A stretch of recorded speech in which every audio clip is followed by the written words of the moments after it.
If you haven't seen Squid Game Season 3 yet, this video is going to spoil major twists, the final ending, and the chilling symbolism you might have missed.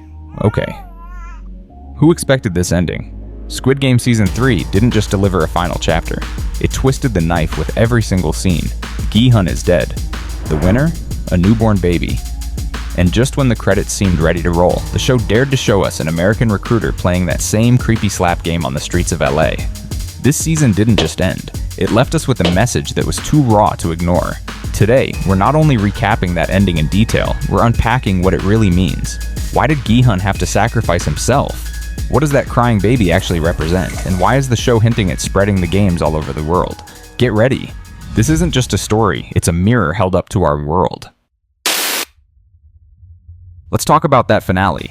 For 2 full seasons, Gi-hun carried the moral weight of the story on his back. He fought, he rebelled, he tried to prove humanity was worth saving, even when the games did everything to break him. But Season 3 tore down any last hope he had. He got eliminated in the final game. Not in a blaze of glory, not with any grand monologue, but in a grim, desperate sacrifice. He tries to save something truly innocent, the baby caught in the middle of this nightmare. And in the end, his death doesn't stop the game. It validates it, because the system doesn't care. That final shot of the baby crying over the corpses of the arena wasn't about victory. It was about survival at any cost. It was about the show's creator telling us that innocence isn't rewarded for being good. It's simply another pawn to keep the system alive. The game adapts. The rules change. Even a baby can be a winner if it entertains the VIPs. It's not hope. It's horror. And it's not even that unrealistic. The real message here is that systems built on profit, exploitation, and competition will use anything, even children, to keep going. It's capitalism with the mask ripped off. But the games weren't just about eliminating people this season. They were about destroying hope. And that's exactly what they did. And then, just when you think it's all over, we get that final scene. A quiet street in LA, a homeless man, a female stranger offering money for a Gi game. It's the same recruitment method we saw in Korea. This wasn't subtle. It was practically Netflix slapping us in the face themselves. Look, they're saying, this isn't a Korean problem, it's a world problem. It's an admission that this system doesn't belong to any one country or culture. The games can spread anywhere, because greed, desperation, and exploitation are universal. The finale basically screams, we're not stopping here. Fans immediately exploded with theories. Will there be an American spin-off? A global season with games in different countries? Could we see lethal versions of childhood games like freeze tag or musical chairs? The possibilities are endless, and that's the point.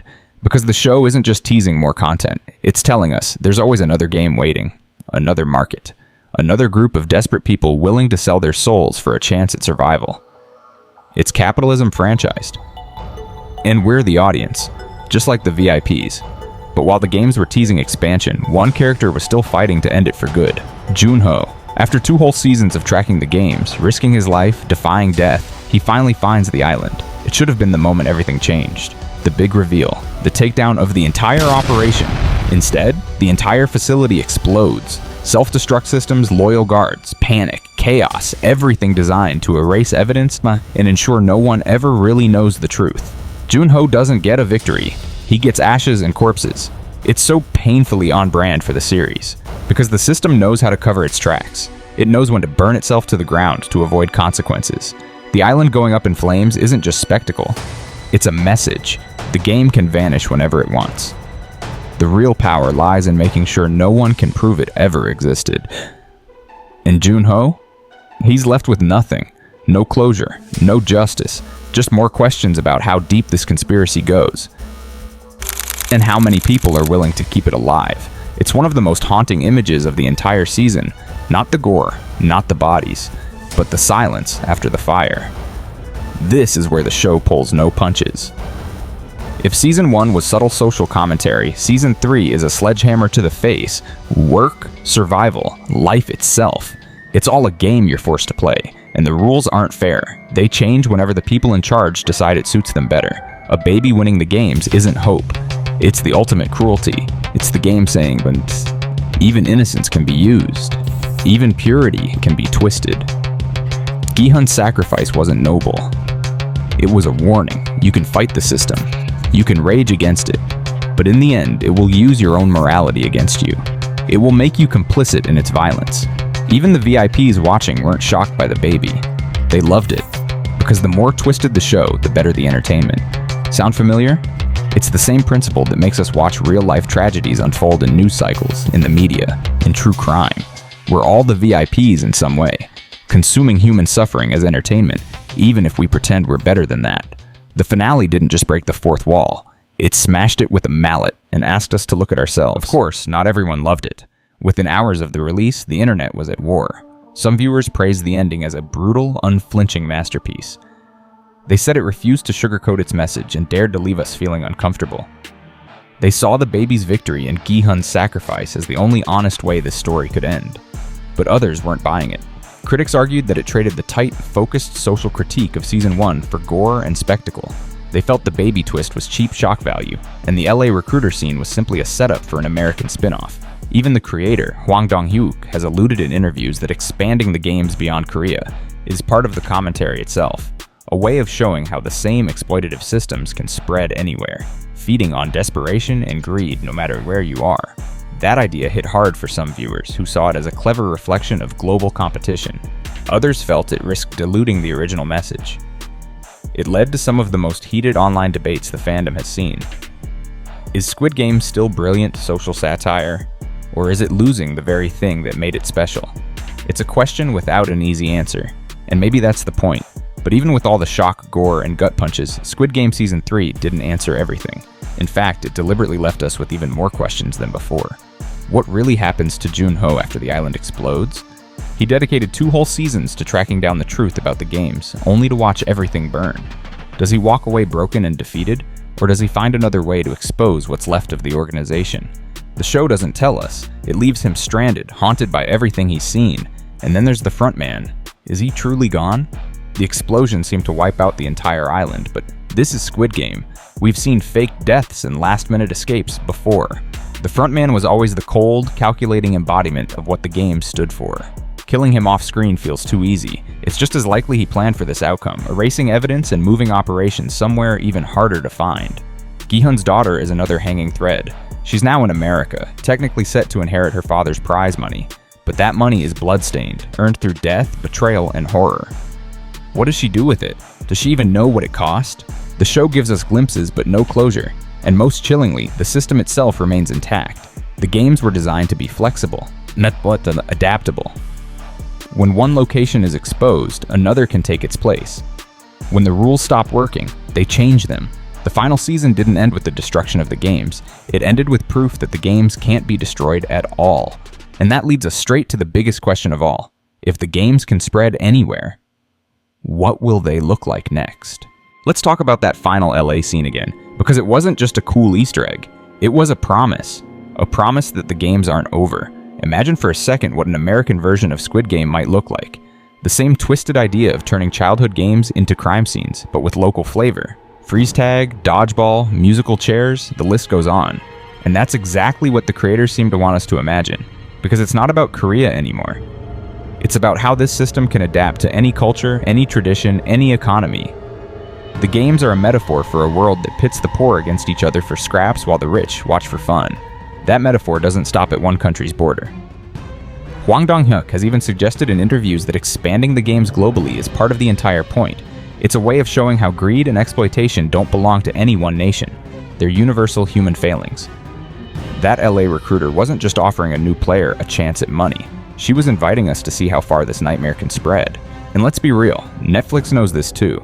They know fans will debate, speculate, argue over what a US Squid Game could look like. They know we'll watch. The show's final moments felt like a dare. Try to look away. You can't.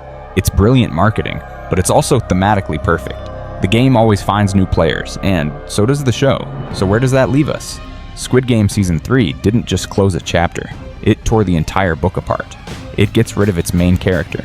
It crowned a literal infant as the winner. It destroyed the island but teased new locations. It didn't promise justice. It didn't deliver redemption. Instead, it handed us a mirror and forced us to look at ourselves. Because the truth is, the games don't end. They evolve. They survive. Just like the systems they're critiquing. We want to believe Gi-hun's sacrifice mattered, that the deaths of hundreds of desperate people actually meant something, but the ending suggests it didn't. The game will go on, in Korea, in America, wherever there's money to be made and lives to be ruined. And that's the part that makes this season so hard to shake. It doesn't let us have a happy ending. It forces us to admit we're part of the audience that keeps the game alive. So now it's your turn. What did you think of that ending? Was it brilliant social commentary or just pure shock value? And here's something else I've been wondering. Did you notice all those strange letters and symbols on the walls of the games? What do you think they mean? Are they clues, warnings, hidden histories of past players? Drop your interpretation in the comments below. I want to see how you interpret the real message behind them. Let's go even deeper into Gi-hun's final moment, because it wasn't just a shocking twist. In the climactic game, Gi-hun stands there battered, haunted by every betrayal and death he's witnessed. The show forces us to watch him choose, live by the game's rules or reject them entirely. And he chooses to eliminate himself, but not out of defeat. It's an act of altruism. It's easy to see it as hopeless. He's gone, the system goes on.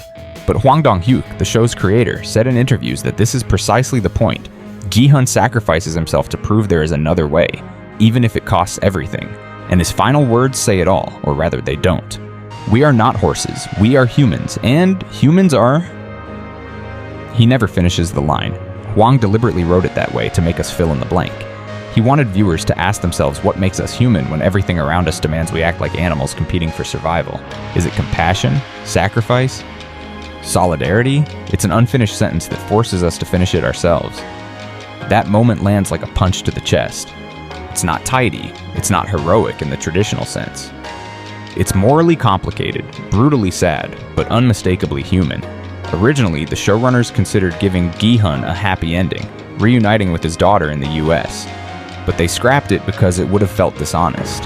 As they explained, the real world doesn't offer such easy closure. The game doesn't reward goodness. The system doesn't collapse because one man says no. Gi-hun's death is about showing us that real change demands unthinkable sacrifice. But Gi-hun wasn't the only one with unfinished business. If you watched carefully this season, you probably noticed something about the frontman. He wasn't just the cold overseer barking orders and watching people die. He was something more complicated and more tragic. Once, he was a police officer.